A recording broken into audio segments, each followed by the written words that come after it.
12 ফেব্রুয়ারি তারিখে যে সংসদ নির্বাচন তফসিল ঘোষণা করেছে বৈধতা চ্যালেঞ্জ করে আমি আজকে রিট করেছি। অন্তর্বর্তীকালীন সরকারের মাধ্যমে নির্বাচন সংবিধানেও নাই, আরপিওতেও নাই। একমাত্র নির্বাচিত সরকার বা তত্ত্বাবধায়ক সরকার ব্যতীত সংসদ নির্বাচন পরিচালনা করতে পারে না।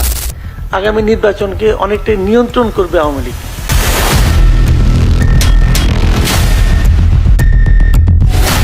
দেশের বিভিন্ন রাজনৈতিক দল ইতিমধ্যেই নির্বাচনী পরিচালনায় নেমেছে। ব্যানার, পোস্টার আর বক্তব্যে সরগরম রাজনীতি। কিন্তু জনগণের মনে একটাই বড় প্রশ্ন, আদৌ কি দেশে নির্বাচন হবে? আর যদি নির্বাচন হয়, সংবিধানের নিয়ম না মেনে সেই নির্বাচনের বৈধতা কতটুকু? বিশেষ করে দেশের অন্যতম বৃহৎ রাজনৈতিক দল বিএনপি এই প্রশ্নবিদ্ধ নির্বাচনী প্রক্রিয়াকে কি বৈধতা দিতে প্রস্তুত? কারণ ইতিহাস সাক্ষ্য দেয়, যে রাজনৈতিক সংগঠন মুক্তিযুদ্ধের চেতনাকে ধারণ করে সেই সংগঠনকেই অবশ্যই দেশের সংবিধান মেনে চলতে হয়। কিন্তু বাংলাদেশের সংবিধানের কোথাও কি বলা আছে অন্তর্বর্তীকালীন সরকারের অধীনে স্থায়ী সরকার গঠন করা যাবে, অথবা একই দিনে গণভোট ও নির্বাচন অনুষ্ঠিত হতে পারে? আইন বিশেষজ্ঞদের মতে এই সব কিছুই সরাসরি সংবিধান বিরোধী। এই প্রসঙ্গে আদালত প্রাঙ্গণে আমরা কথা বলেছি একজন সিনিয়র আইনজীবীর সঙ্গে। তিনি স্পষ্ট ভাষায় বলেন, সংবিধানের বাইরে গিয়ে কোনো সরকার বা নির্বাচনই বৈধতা পেতে পারে না। 2026 সালের 12 ফেব্রুয়ারি তারিখে যে সংসদ নির্বাচন তফসিল ঘোষণা করেছে এবং একই তারিখে গণভোট অনুষ্ঠানের জন্য আরেকটি তফসিল ঘোষণা করেছে, এর বৈধতা চ্যালেঞ্জ করে আমি আজকে রিট করেছি। আমি 2024 সালের নির্বাচনের তফসিলও বৈধতা চ্যালেঞ্জ করে রিট করেছিলাম। 2018 সালের তফসিলও বৈধতা চ্যালেঞ্জ করে রিট করেছিলাম। 2014 সালের নির্বাচনের তফসিলও ঘোষণা রিট করেছিলাম। আজকে 2026 সালের সংসদ নির্বাচন এবং গণভোট নির্বাচন একই দিনে, এর বৈধতা চ্যালেঞ্জ করে আজকে রিট করেছি এবং এই দুটি তফসিল কেন অবৈধ ঘোষণা করা হবে না এই মর্মে আদেশ চেয়েছি এবং রুল নিষ্পত্তি না হওয়া পর্যন্ত এই গণভোট এবং সংসদ নির্বাচনের তফসিল স্থগিত চেয়েও রিট করেছি।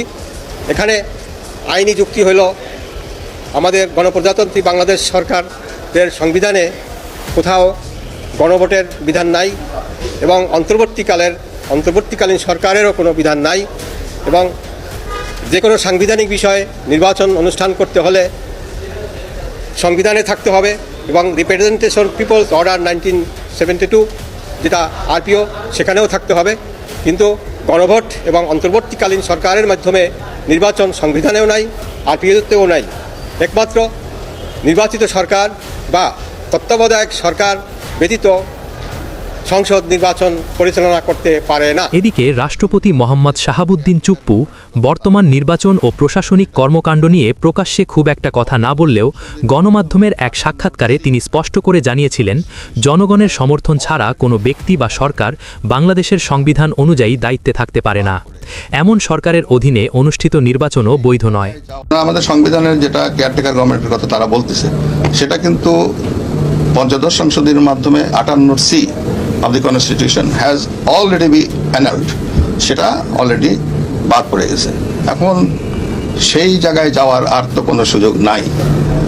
আমি রাষ্ট্রের প্রধান হিসাবে আমি মনে করি যে এখানে সেই পরিস্থিতি তো নাই যে ওই 58C 58 সে কেয়ারটেকার গভর্নমেন্টের সেই কনসেপ্টটা এত বছর পরে আবার ওখানে নিয়ে আসবে। যেহেতু তারা মনে করে যে আওয়ামী লীগ 2/3 মেজরিটি আছে, তাদের উপর চাপ সৃষ্টি করলে এটা করা যাবে। যখন এটা 58C করা হয়েছে, এরপর যে জাজমেন্টটা হয়েছে, পরিষ্কার করে দেওয়া হয়েছে ওখানে যে অনির্বাচিত কারো দ্বারা কোনো সরকার বৈধ নয়। তবুও এসব সতর্কবার্তাকে উপেক্ষা করেই নির্বাচনী প্রচারণা শুরু করেছে বর্তমান সরকার, আর তাতে সাড়া দিয়েছে দেশের একাধিক রাজনৈতিক দল। এই পরিস্থিতিতে নতুন করে আলোচনায় এসেছে দেশের স্বাধীনতা যুদ্ধে অবদানকারী সর্ববৃহৎ রাজনৈতিক দল আওয়ামী লীগ।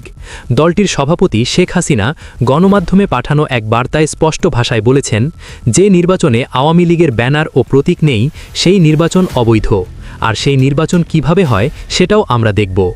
এদিকে রাজনৈতিক বিশ্লেষকরা বিভিন্ন টকশোতে দাবি করছেন, এই পুরো নির্বাচনী প্রক্রিয়ার নেপথ্যের নিয়ন্ত্রণ ভারতের দিল্লি থেকেই হচ্ছে। তাদের মতে শেখ হাসিনার প্রত্যাবর্তন থেকে শুরু করে তারেক জিয়ার দেশে ফেরা সবকিছুই পূর্ব পরিকল্পিত। ভারতের আনন্দবাজার পত্রিকায় তারেক জিয়াকে উদ্দেশ্য করে প্রকাশিত স্বাগতম বার্তাই নাকি তার বড় প্রমাণ। সবশেষে রাজনৈতিক বিশ্লেষক, সমন্বয়ক ও সহ সমন্বয়করা গণমাধ্যমে একের পর এক সাক্ষাৎকারে বলছেন, এই নির্বাচন দিন দিন একমুখী হয়ে উঠছে। একটি দলকে যেভাবে আনকন্ডিশনালি যেভাবে সাপোর্ট দিয়ে যাচ্ছে যে আচরণ, সেটি আমাদেরকে আহত করছে। এভাবে যদি চলতে থাকে তাহলে এই সরকারি অর্থ অপচয় করে এই নির্বাচনের কোনো প্রয়োজন নেই। প্রিয় দর্শক, একটি নির্বাচন মানে শুধু ক্ষমতার পালাবদল নয়, এর সঙ্গে জড়িত দেশের উন্নয়ন, জনগণের নিরাপত্তা, অর্থনীতি, শিক্ষা ব্যবস্থা এবং ভবিষ্যৎ প্রজন্মের ভবিষ্যৎ। তাই একটি নির্বাচনের বৈধতা নিয়ে সচেতন হওয়া আমাদের সকলের দায়িত্ব। এই নির্বাচন নিয়ে আপনার মতামত কি? কমেন্টে অবশ্যই জানাবেন। নির্বাচন সংক্রান্ত সর্বশেষ আপডেট পেতে চ্যানেলটি সাবস্ক্রাইব করে আমাদের পাশেই থাকুন। ধন্যবাদ। SA News 24H।